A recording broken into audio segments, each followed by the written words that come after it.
سامعین، پروگرام ہوا کی بیٹیاں میں آپ کے ساتھ ہے نبیلہ اور شمائلہ. ہمارا خلوص بھرا سلام قبول کیجیے. سامعین، میری دعا ہے کہ خدا آپ کو ہمیشہ خوش رکھے اور آپ کی زندگی میں کبھی کوئی غم نہ آئے. آپ دوسروں کے لیے حوصلہ افزائی اور ترقی کا باعث ہوں اور کسی کا دل آپ کی وجہ سے کبھی نہ دکھے. تو سامعین، آج جس موضوع پر ہم بات کریں گے وہ ہے عیب جوئی. شمائلہ میرے ساتھ ہیں. اس موضوع پہ بہت ساری باتیں ہوں گی. عیب جوئی سے متعلق بات کریں گے. جیسا کہ آپ کو پتہ ہے کہ عیب جوئی کا مطلب ہے چغلی کرنا، غیبت کرنا، کسی کے خلاف بات کرنا یا برائی وغیرہ کرنا. جی بالکل یہی تو مطلب اس کا. استانی نہیں ہوں میں آپ کی، ویسے مطلب آپ کے ساتھ بات کر رہی ہوں. تو اسی حوالے سے بات کریں گے ہم کہ کسی کی چغلی ہم کرتے ہیں، کسی کی عیب جوئی کرتے ہیں. اس کی وجہ کیا ہوتی ہے ویسے بائی دا وے؟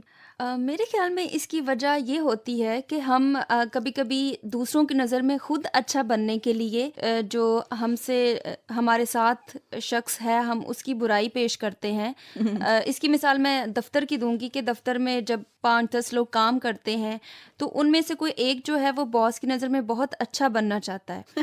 تو اپنے افسر کی نظر میں اچھا بننے کے لیے اس کے پاس اگر کوئی اچھا کام کرنے کے لیے نہیں ہے تو وہ یہ کرتا ہے کہ وہ دوسروں کی برائیاں کرنا شروع کر دیتا ہے. تو یہ عیب جوئی ہے.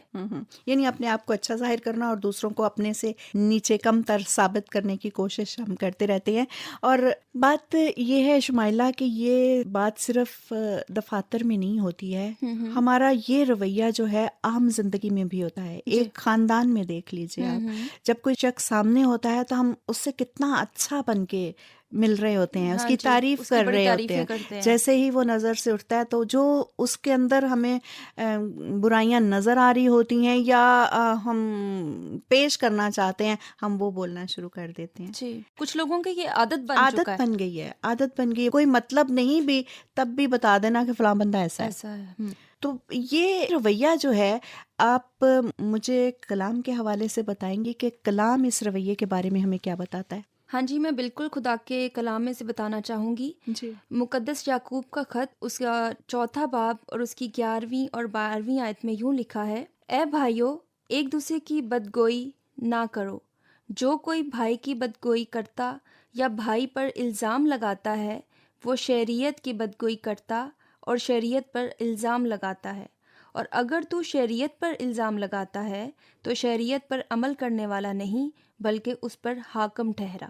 دیکھیں کتنی بڑی بات ہے. کلام میں کتنے واضح الفاظ میں یہ لکھا ہے. یہ جو عیب جوئی ہے یہ سخت اور سخت بری چیز ہے. وہ اس لیے کیونکہ ہم جب دوسرے میں برائی ڈھونڈتے ہیں یا دوسرے پر الزام لگاتے ہیں تو وہ برائیاں ہم میں بھی پائی جاتی ہیں، لیکن اس کے باوجود ہم دوسروں میں برائیاں ڈھونڈنے کی کوشش کرتے ہیں. اس لیے خدا کا کلام یہ کہہ رہا ہے کہ اگر ہم اپنے ہم جنس بھائی پر الزام لگاتے ہیں تو پھر ہم شریعت کو جو ہے اس پر الزام لگاتے ہیں. اور اس سے بڑا گناہ اور کیا ہوگا؟ یہاں پر خدا کے کلام میں سے میں ایک اور حوالہ تلاوت کرنا چاہوں گی. جی. مقدس متی کی انجیل اس کا 7واں باب اور اس کی پہلی آیت میں یوں لکھا ہے: عیب جوئی نہ کرو کہ تمہاری بھی عیب جوئی نہ کی جائے، کیونکہ جس طرح تم عیب جوئی کرتے ہو اسی طرح تمہاری بھی عیب جوئی کی جائے گی، اور جس پیمانے سے تم ناپتے ہو اسی سے تمہارے واسطے ناپا جائے گا. تو کیوں اپنے بھائی کی آنکھ کے تنکے کو دیکھتا ہے اور اپنی آنکھ کے شہتیر پر غور نہیں کرتا؟ اور جب تیری ہی آنکھ میں شہتیر ہے تو اپنے بھائی سے کیوں کر کہہ سکتا ہے کہ لا تیری آنکھ میں سے تنکا نکال دوں.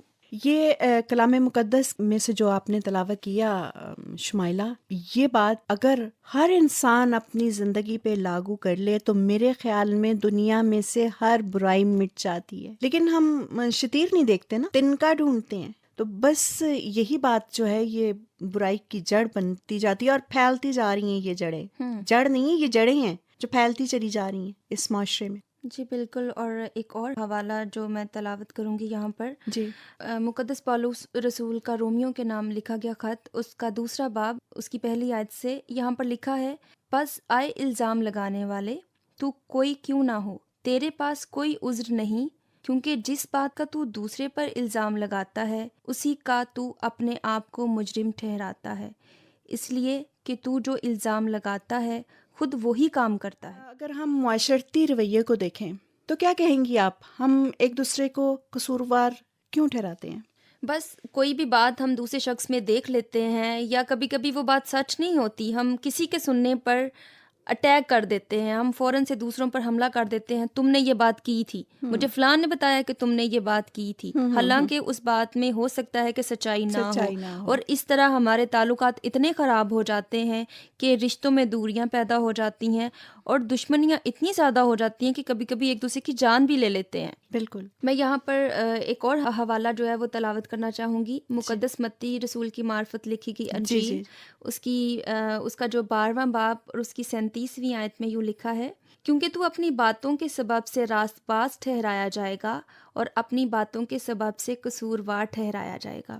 یہ نہیں کہ ہم جو باتیں کرتے ہیں اس کا کوئی حساب لینے والا نہیں ہے، بلکہ خدا کا کلام یہ کہہ رہا ہے کہ ہم اپنی باتوں سے ہی راست باز ٹھہریں گے اور اپنی باتوں کے سبب سے ہی گنہگار ٹھہریں گے۔ بالکل۔ خدا تو ہمیں بدلہ ضرور دے گا۔ اب انسانوں کی مثال لیتے ہیں کہ جب ہم عیب جوئی کرتے ہیں یا کسی پر الزام لگاتے ہیں، وقتی طور پر ہو سکتا ہے ہمیں کامیابی ہو، لیکن جب ہماری حقیقت دوسروں کے سامنے آتی ہے تو دوسرے ہم پر بھروسہ کرنا چھوڑ دیتے ہیں، وہ ہم سے نفرت کرتے ہیں اور اس بات کا اظہار کرتے ہیں کہ اس شخص کی باتیں جو ہیں وہ جھوٹی ہیں، غلط ہیں۔ بس پتہ نہیں شمائلہ، ویسے تو ہر شخص یہ جانتا ہے کہ اسے اسی دنیا میں ہمیشہ نہیں رہنا ہے۔ جو خدا کا کلام کہتا ہے اس پہ عمل کریں گے تو ہی ہماری نجات ہے۔ اس کے باوجود ہم وقتی طور پہ یہ بھول جاتے ہیں کہ ہمیں آگے جانا ہے اور حساب دینا ہے۔ اگر ہم اس بات کو کبھی نہ بھولیں تو میرے خیال میں یہ برائی ہم میں سے آہستہ آہستہ ختم ہو جائے گی، کیونکہ جب ہم اگلی زندگی کے بارے میں سوچتے ہیں اور جہاں گناہ کا کوئی تصور نہیں ہے اور اپنے سارے اعمال کا حساب اسی زندگی میں ہے، تو پھر ہماری یہاں کی زندگی کی وقت جو ہے وہ ختم ہو جاتی ہے، اور جب کسی چیز کی اہمیت کم ہو جاتی ہے، ختم ہو جاتی ہے، تو پھر اس میں جو لالچ، جو غرض پائی جاتی ہے وہ اپنے آپ سے ختم ہو جاتی ہے۔ جی سامعین، پروگرام آپ سن رہے ہیں ہوا کی بیٹیاں، اور ہوا کی بیٹیاں میں جو بات ہوا کی بیٹیاں کر رہی ہیں، میرے خیال میں آپ اس سے اتفاق کریں گے۔ اس کے ساتھ ہی نبیلہ کو اجازت دیجیے، خدا نے چاہا تو اگلے پروگرام میں آپ کے ساتھ پھر ملاقات ہوگی، تب تک خدا حافظ۔